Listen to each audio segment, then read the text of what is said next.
morning. My name is Miguel Gonzalez, and I'm a certified retirement counselor with over 20 years of experience helping clients in retirement income planning, overseeing investment of funds, and designing retirement plans. Let's talk about leap years and little known ways it can impact your finances. Life is full of strange and interesting things like Halley's Comet and the Northern Lights, and one that affects us all, even if we don't realize it, is a leap year. Every 4 years, an extra or intercalary day is added to February to keep the calendar aligned with the seasons. On a leap year, the shortest month of February gets an extra day based on the Gregorian calendar, the internationally accepted civil calendar that replaced the Julian calendar in the United States around 1752 for the purposes of calculating leap years. Why is leap year significant? The calendar year we follow is not completely aligned with a 365-day cycle of the Earth's revolving around the sun. It takes the Earth 365 days and 6 hours to travel around the sun, and because of the extra time, a leap year is needed to stay balanced. What would happen without a leap year? Well, if we did not consider this lapse in time over, let's say, next 750 years, instead of summer beginning in June, it would occur around mid-December or so. How does a leap year impact your finances? Financially, a leap year will affect everybody, whether you realize it or not. Leap year could directly affect you depending on how you live. For example, your employment structure. On a typical day, you heat and air condition your home, shop for food, and use gas to get to the grocery store unless you use public transportation. Even your typical day-to-day activities can determine how leap year affects you. Here are some pros and cons to consider. Leap year pros.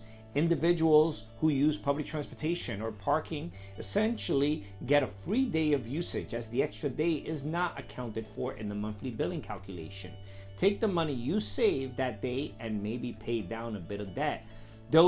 Number two, those with a fitness membership similar to public transportation get a free day of exercise, as the added day is not accounted for in the monthly billing calculation. Take those few dollars you save that day and contribute it to your retirement or investment portfolio. Number three pro is people who rent have a free day of room and board. Landlords generally do not charge for an extra day during a leap year because the additional day is accounted for as part of your month of February. And number four, some employers give an extra holiday during leap years. An extra paid day off from work can be used to review your budget and financial plan, work a side hustle to help you pay down debt, or save for your children's college tuition. Think outside the box and use the extra time and money to align your strategy with your financial goals. Those are some great pros to managing leap year. However, along with positives, you could also have to take into consideration the negative ones. For example, leap year cons. There is an extra day of fuel being consumed. You also have one extra day of purchasing food at the grocery store or spending money at a restaurant. It is no secret that food costs can become significant over time. Number three, there are 24 hours of utility costs added to your bill. This could be noticeable for much of the country in a cold month like February. And you pay an extra day of interest in a leap year. For people who live in a tight budget, an extra day may not necessarily be something they look forward to. However, with adequate planning and a manageable budget, you may be able to mitigate some of the stress of another calendar day of expenses. Also, consider consulting a financial professional.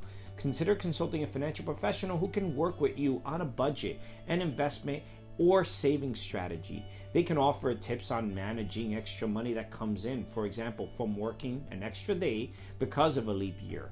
Once again, this is Miguel Gonzalez with Cortburg Retirement Advisors. Please take a moment to click the like icon and don't forget to subscribe to my YouTube channel to receive a weekly video podcast every Monday morning. Thank you for watching, and I will see you all next week.